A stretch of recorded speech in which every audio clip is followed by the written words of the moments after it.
The shooting menu on the Nikon D800 is where you adjust your shooting options, like how it writes to the memory cards and how much of its sensor it utilizes. For an overview of all of the menus and the info screen, I have already done a video and it's posted. I am also in the process of posting videos for each section of the D800 menus. Remember that even if you don't own a D800, these videos might still help you with your other Nikon DSLRs because a lot of the menu options are similar. Okay, let's take a look. Your first option is the shooting menu bank. You have 4 banks here. A shooting menu bank is a combination of options within the shooting menu.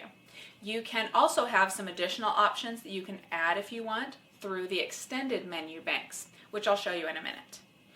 You are always in a shooting menu bank, although you may not notice that you are. You can actually see which bank you're using by looking at this menu item or by looking at the info screen. You can set each bank up to hold a different collection of settings so that you can quickly make multiple changes to how your camera is set. Keep in mind that there are certain options though that can't be selected for use in specific banks, and I'll mention those as we go through the menu. You can choose your shooting menu bank here, but you can also rename the banks here. If you wish to rename it, you highlight the bank, press the right arrow on the multi-selector, and navigate through the naming. Or you can simply press OK on the bank letter of your choosing. Now you set up the shooting menu bank simply by choosing the options you want in the shooting menu. You don't have to specify that you want them in the bank, they will automatically be saved there. As we go through the options on shooting menu, we'll be setting up bank B. With every setting we change in this menu, it will remember it as bank B. The next item down on the list is extended menu banks. This is one of those options that does not change by bank. This is either on or off. It will extend the items included in the shooting banks to a few items outside of the shooting menu. It will include exposure mode, shutter speed, and aperture. Our next option is storage folder. This is where our images are stored on our memory cards. You can select a folder by number or select a folder from a list. Selecting a folder from a list lists the folders available already on the cards. Selecting a folder by number allows you to create a new folder. You can see which card you are creating the folder on in the upper right. Here you can see that the SD card is highlighted. Next is file naming. The default on Nikon cameras is for the file to start with DSC, then underscore, then 4 numbers. Or if you're shooting in Adobe RGB, underscore DSC numbers. But we can change the letters here. The primary slot selection and secondary slot selection are next. This is where you determine how the camera is going to write to the memory cards. Let's go to primary slot selection first. You can choose either the SD card or the compact flash card. Which card do you want the camera to write to first? Then for secondary slot selection, what do you want to do with the other card? You can have the images overflow, meaning that when your first card fills up, it writes to the second card. Or you can have the images back up to the second card. This is a good option for when you want to make really sure you get your images. It's a little insurance, if you will. If for some reason your first card fails, the images will still be writing to the other card. I use this option a lot for important events like weddings. Last, you can choose to write RAW images to the primary card and JPEG images to the secondary card. Next, we have image quality and image size. You have many options for image quality. You can shoot 3 different file types: JPEG, TIFF, and RAW, with options for each. For JPEG, you can choose basic, normal, or fine. Then there's TIFF. There are no additional options here. Then there's RAW. You can also shoot a combination of RAW and JPEG. RAW plus JPEG basic, normal, or fine. This is separate from what we just talked about regarding backing up to a separate card. In this option, you will be writing both files to your primary card. These are items that you can also change by using a dedicated button on the top of the D800. You press the quality button and turn the rear command dial to cycle through all of the options on the menu. As for image size, you have small, medium, or large. Image area. There are 2 things here. Let's take a look at Choose Image Area first. This is where you choose how much of the sensor you utilize. You can use the full sensor in FX, or you can use part of the sensor in 1.2x, DX, which is 1.5x, or 5:4. Now we can look at Auto DX Crop. On Nikon FX cameras, you can use Nikon DX lenses. By turning on Auto DX Crop, the D800 will automatically switch to DX mode, where it uses a cropped section of the sensor. Let's talk about image quality, image size, and image area for a second. Now, I'm not going to get into the debate on RAW versus JPEG or FX versus DX, but what I do want to talk to you about is photo editing and file size. When choosing your image quality, image size, and image area, keep in mind two things. One, the file size that you're creating and how much space is on the memory cards that you have with you, and how you plan to store all the images at home. This is especially important with the D800 because it makes very large files. And two, how do you plan to edit the images? Not all image editing programs will edit raw files, so make sure that you're equipped to edit the files that you're creating. The next two options are for file compression. Here's JPEG compression. This lets you decide how the camera is going to compress the JPEG images you write to the memory card. You can choose size priority, where the camera tries to make all of the images about the same size, or you can choose optimal quality, where the file sizes are different, but the camera tries to figure out the best quality for each individual image. Here is NEF, or RAW, recording. You have three options under type. You can choose lossless compressed, where the images are compressed without any effect on image quality. Compressed, where the images are compressed more, but with little effect on image quality. Or uncompressed, where the files are not compressed at all. Under NEF or RAW bit depth, you can choose 12-bit or 14-bit. Now for white balance. On the D800, you have 9 main choices, and some of these have fine-tuning available. We have auto, where the camera will try to figure out what color temperature to use. Within auto, you have two options for fine-tuning: normal and keep warm lighting colors. Next is incandescent, for when you are under incandescent lighting. Next is fluorescent, which has several ways to fine-tune.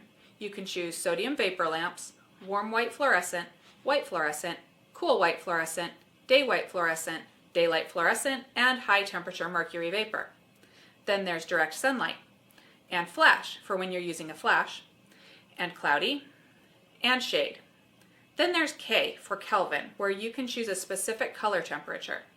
You choose the temperature, and then you can adjust it from green to magenta. Last, there's preset manual. Here you can do two things. You can take a photo of a neutral gray or white object, like a gray card, and set the white balance off of that. Or you can copy the white balance from an existing photo. Either way, the photo must be on the memory card in the camera. You choose which slot you want it in. You press the center of the multi-selector, then you select your image by navigating to it and pressing the OK button. Then, if you press the center of the multi-selector again on the image in the slot, you can fine-tune if you need to. You can also add a comment to the preset. You can also protect the preset so you can't overwrite the image in this slot until you go in and unprotect it. You can also change white balance on the top of the camera with the white balance button and the command dials. If you press the white balance button and turn the rear command dial, you cycle through the white balance options in the command screen. When you have additional options in the white balance setting, you turn the front command dial to change it. Like in preset, I can go through the preset slots. The next option is picture control. Here you choose how the camera will record how the photo looks with regard to sharpness, contrast, brightness, saturation, and hue.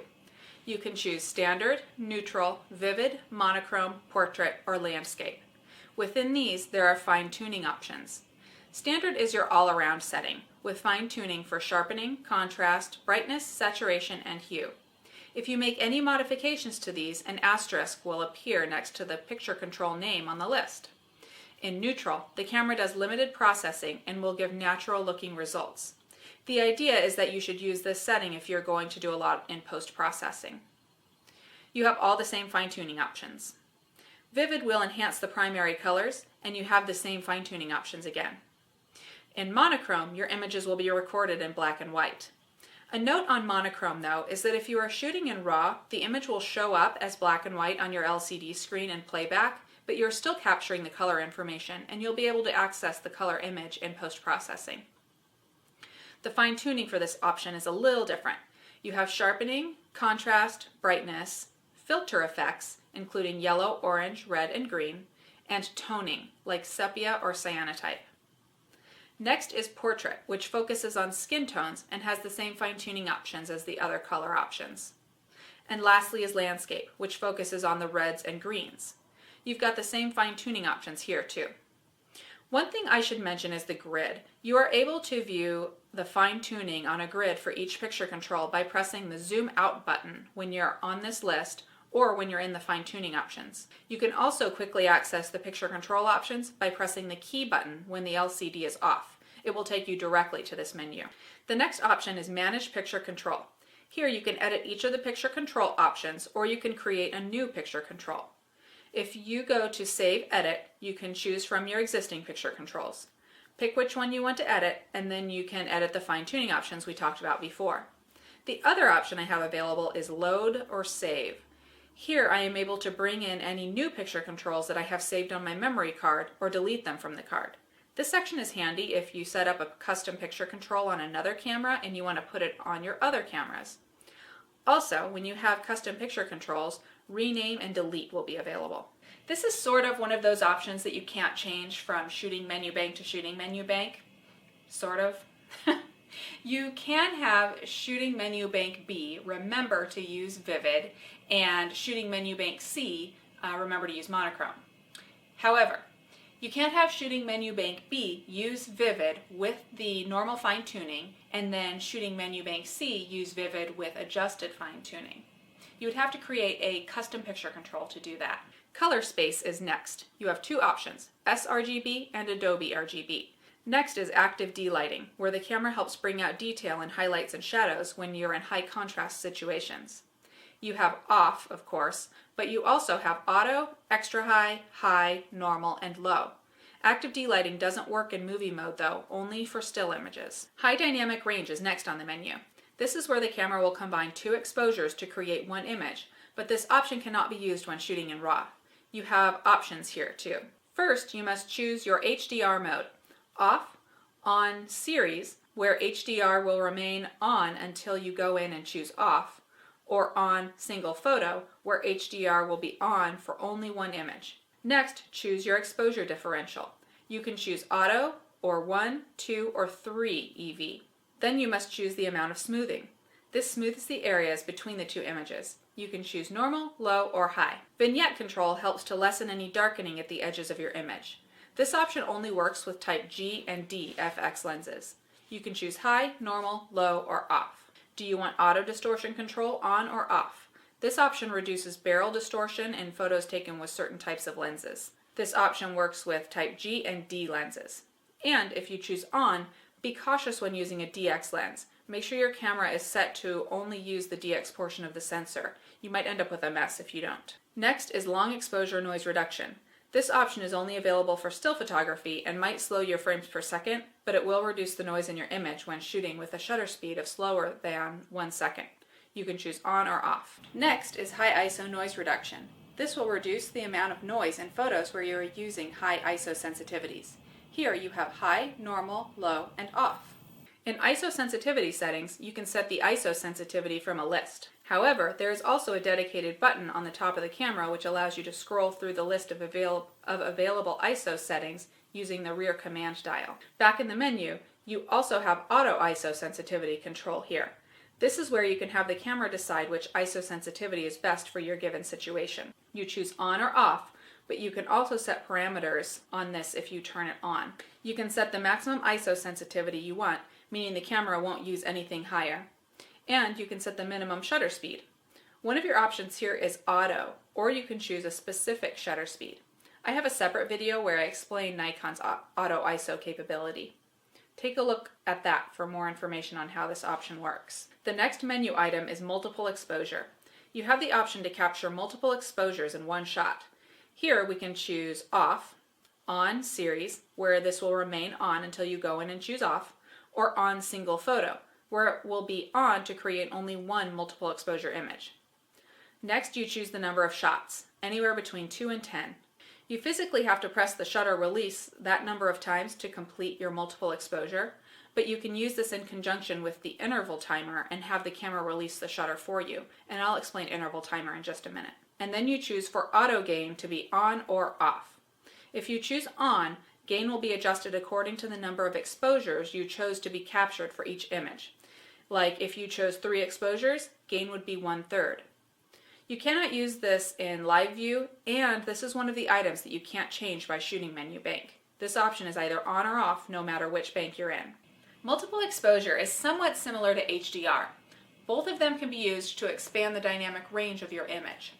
However, where HDR is flipping the mirror up once, taking 2 exposures quickly, and then stitching them together into one HDR image, multiple exposure is laying all of the images that you've taken separately on top of one another.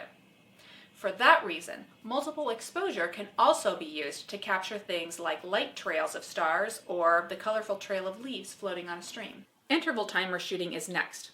As someone that takes a lot of self-portraits, I spend a lot of time here. This option is similar to a self-timer, except that it will take multiple photos at set intervals, which you get to determine here. First, you choose the start time. Do you want the camera to start taking photos now or at some other set time? Pressing the right arrow, we get to the interval. How much time do we want in between photos? We can choose hours, minutes, and seconds. I'll choose 4 seconds. Next is the number of shots per interval and the number of intervals. I'm choosing 1 photo and 5 intervals. So what will happen is that the camera will take 1 photo, wait 4 seconds, take another photo, wait 4 seconds, until it takes 5 photos. If you choose more than 1 photo per interval, say I chose 4, keep in mind what release mode that you're in. If you are in continuous high, those 4 photos are going to be taken pretty fast. Then I can choose on to begin or off to exit. This is another option that can't be changed by shooting menu bank. Also, I have a video explaining the interval timer on Nikon cameras if you'd like a demonstration. Next is time-lapse photography. This is similar to interval timer shooting, except that instead of taking a bunch of still photos and depositing them on the memory card, in time-lapse photography, a bunch of still photos are taken and turned into a movie, which is then deposited on the memory card. So, the setup is similar to that of interval timer shooting. You first choose on or off. We're going to say off so we can set it up how we want. Pressing the right arrow, we get to interval, where we choose how long in between photos. Let's leave it at 5 seconds. And next we choose shooting time. This is how long the camera will take photos. We can leave it on 25 minutes. The menu will show us what we've got going on down here. As we have it set, the camera will take a photo every 5 seconds for 25 minutes. Then this section shows us that our final movie will be 10.1 seconds long. Then we can turn it on to start taking photos. Release mode does not matter in this option. No matter which one you're on, only 1 photo will be taken at each interval. Also, this is one of those options that can't change by shooting menu bank, and it's not available in live view either. Last, we have movie settings. Our first option is frame size, frame rate. We have many options here. Next, we can choose movie quality, high or normal. Then we can choose our microphone sensitivity. If you're not using an external mic, you can set the in-camera's mic sensitivity to auto, manual, or turn it off. Last, you choose the destination, either your SD card or your compact flash card. All that time we were setting up our shooting menu bank B, with the exception of the items that I had specifically mentioned can't be set up for each bank. I can now switch to the other menu banks, but when I come back to bank B, all the settings that we just changed will still be there. A number of the things in the shooting menu are accessible through buttons on the D800's body, like the image size and quality, but there are definitely some things in there that you'll be accessing on a regular basis, like how the secondary memory card acts or the image area. That does it for the shooting menu. Be on the lookout for my videos detailing the other menus on the Nikon D800, and let me know if you have any questions.